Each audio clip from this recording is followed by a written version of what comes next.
Mary Queen of Scots on the CW? I look cute as though. God, who gave me the right to be this cute? Hi everybody, welcome back to the channel. Over the last couple of months, and I guess by that I mean since last summer, I have been slowly rewatching all of my favorite CW shows. And by favorite, I mean they're messy, but I still cannot look away. I mean, it's the CW, so like everything is like that on the CW, but there are 4 very specific shows that I'm talking about, and I've already made a video about 2 of them, being The Vampire Diaries and the originals. I probably won't make a video about one of them unless you really want me to talk about iZombie, which mostly would be me talking about Rahul Kohli because he's beautiful. But today I'm going to talk about the 4th CW show that I rewatched recently. I guess technically I rewatched it, even though the first time around I never made it into, I think, the 3rd season, so I didn't finish it originally. I finished it this time, and it's Reign. I very specifically want to talk about the last season, and even more specifically talk about the last episode of Reign, but for right now, I'm going to talk about it generally. If you've never watched or even heard of Reign, I don't really blame you. It's not one of the more popular CW shows like Supernatural or The Vampire Diaries, but it is a very fictionalized, very teen drama version of the story of Mary Queen of Scots. Very little of it is historically accurate, regardless of the fact that Mary and most of the characters on the show were real people. Given its subject matter, I think Reign was a really weird choice for the CW, and I don't exactly know who made the decision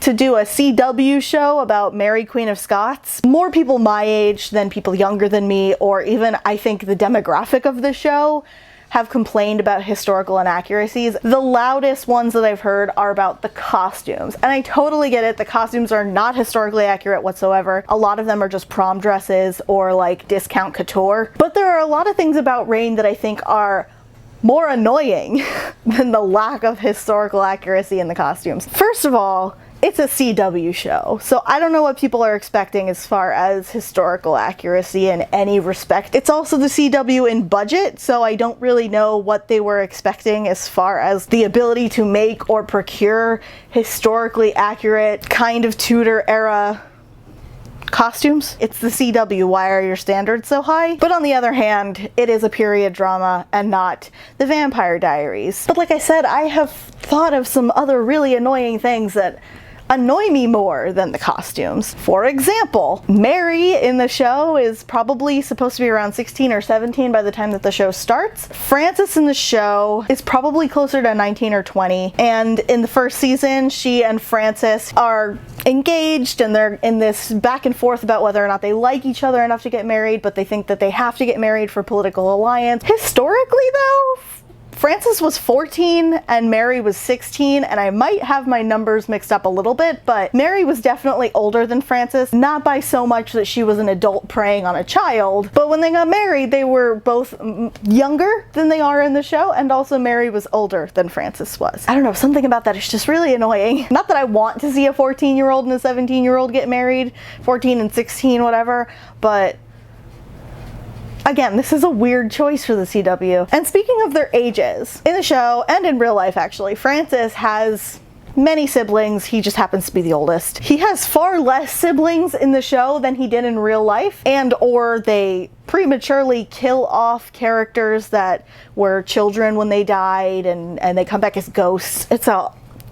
It's a whole thing. In the show, Frances only has 2 younger brothers, Henry and Charles. Charles, I believe, is the older one in the show. In the first season, the 2 younger brothers are attacked like in a public venue, and so the family decides to send them away for their own safety. They're probably about 8 and 6, but in season 2, I believe, Charles comes back because Frances is dying, and suddenly Charles is like 15. Here's where it gets annoying.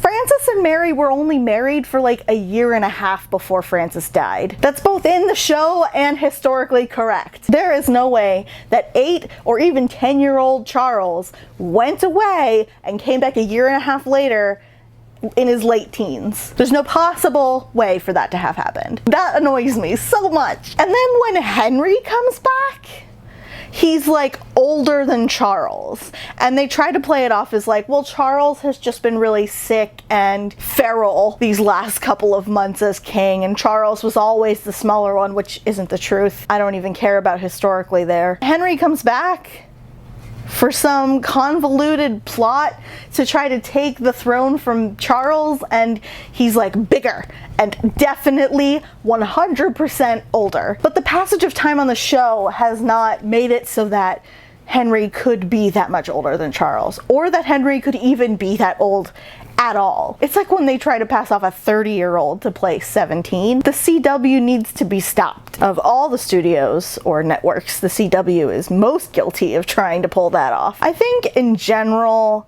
the show was not long enough, and it was simultaneously too long. It's not really clear how long the show takes place over, but what is clear to me is that at some point the writers or the producers, somebody in the production company, decided they were done with this story. I can accept that to some extent, but a lot of the threads are completely forgotten about. A lot of characters are completely written off and disrespected for no reason. The show in general just ends on such a weird note, and so many of the characters are forgotten about, and so many of the characters got way more time than they deserved. The show starts off very specifically about Mary, Queen of Scots. Everything in the first season happens because Mary is coming to French court. The second season is a little bit more about Mary and Francis and political intrigue when a new monarch rises. But the show throughout all 4 seasons really wants you to be intrigued with Catherine de Medici, and sometimes I was, and sometimes I just wanted her to go away. And sometimes she did go away, and then she was still annoying. And then they brought in Elizabeth, which I might not have so much of a problem with, except that I don't think they gave Elizabeth enough space. Everything that Elizabeth did was to try and counteract something that Mary was doing or whatever. Like, Elizabeth was supposed to be this big villain. It's not so much that they humanize Elizabeth and that annoys me. It's that, like, then they want me to care about, like, Elizabeth's personal life.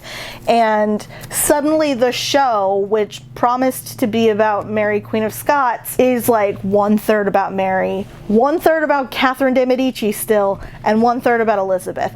Basically, I shouldn't be complaining about Elizabeth because that was real. They should have just forgotten about Catherine de Medici and French court. Once Mary leaves French court, I did not care. I did not care about Charles and Henry and Lisa, whatever, their sister Claude. I actually really like Claude, but I still feel that once Mary left French court, the French court plot line should have just ended. It wasn't useful to the story. It took up way too much time, and it didn't give enough time to Mary in Scotland or Elizabeth in England. And I think those two would have been way more interesting than whatever fakakta made up shit they made up for France. I guess just a real quick complaint about the entirely fictionalized Ladies in Waiting. I really only like Greer at the end of the day. They send Kenna away because she gets pregnant out of wedlock, and then we literally never see her again. Ailey, who I never liked, dies in the first season. Thank God. Like, I usually don't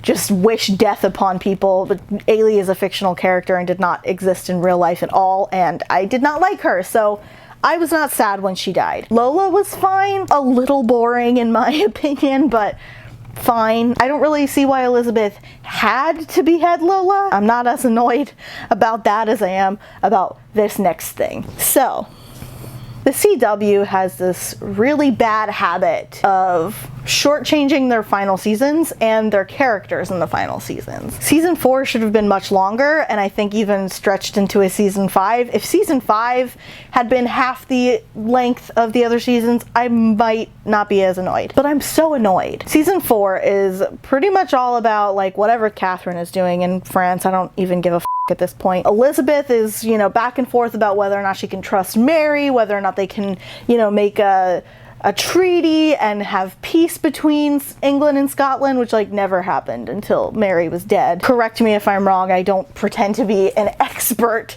in British history, but in any case, Mary's part of the story is how she's frantically trying to get married because she doesn't have enough support in Scotland to keep Scotland from Elizabeth's grasp. She ends up marrying Lord Darnley, which did happen historically. He was real. But Lord Darnley is very annoying in the show. I think he was written very poorly. I don't like Lord Darnley in the show. You know who I do like though?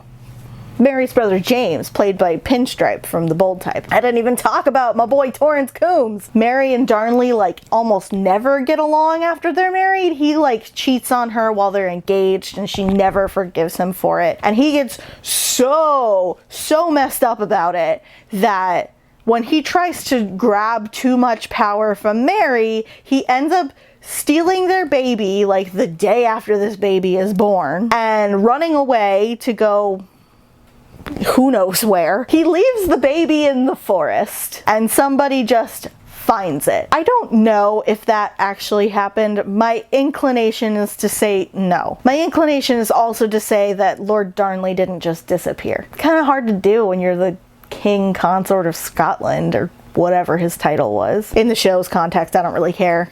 They didn't really care either. So that leads up to the final episode. Mary gets the baby back.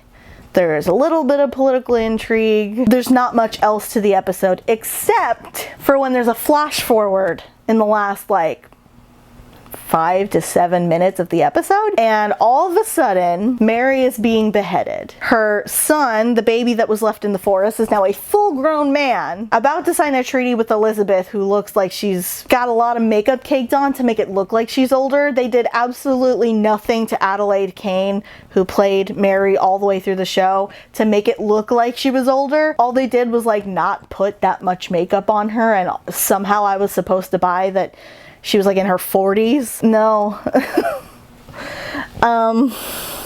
you want to know why this really pisses me off? It's not so much that this is like annoying, even though it is. It's totally annoying. The fact that it is the last episode of the entire show makes it seem like the writers were saying, okay, Mary had her baby, which she's wanted to do since the beginning of the show. Her husband has fled the scene. We're never going to see him again. It's time to cut her head off.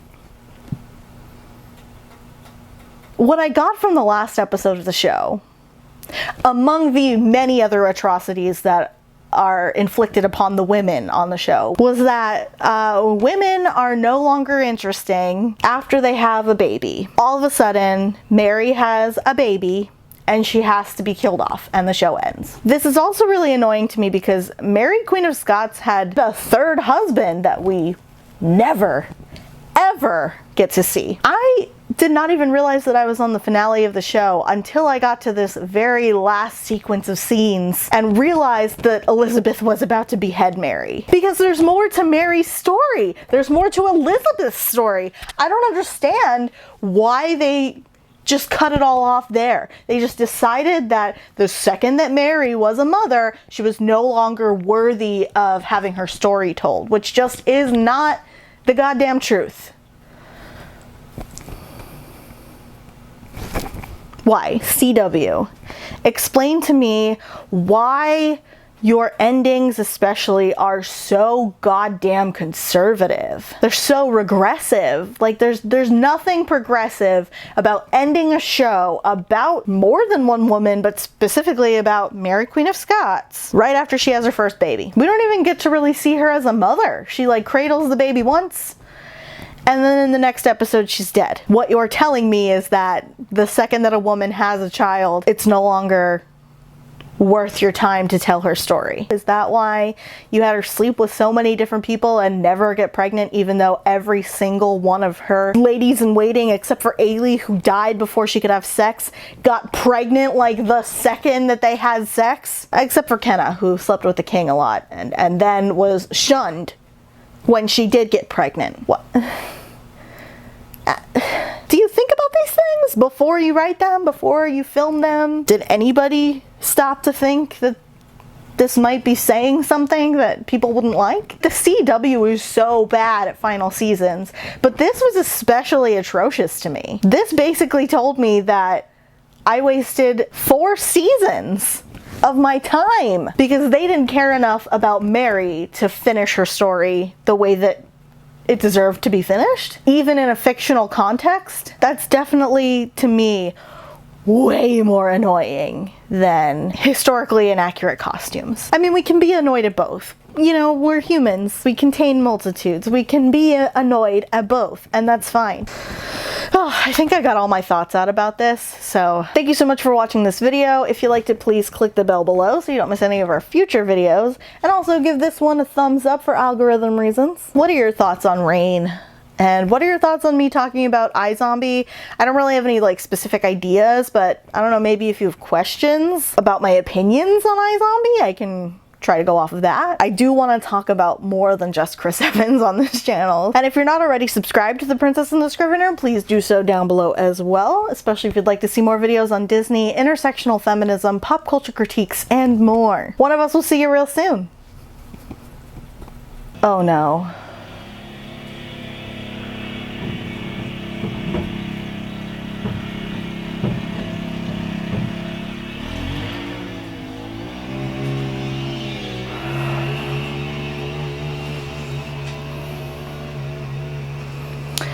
Love it when my neighbor just decides to start cutting his grass. I have glitter everywhere.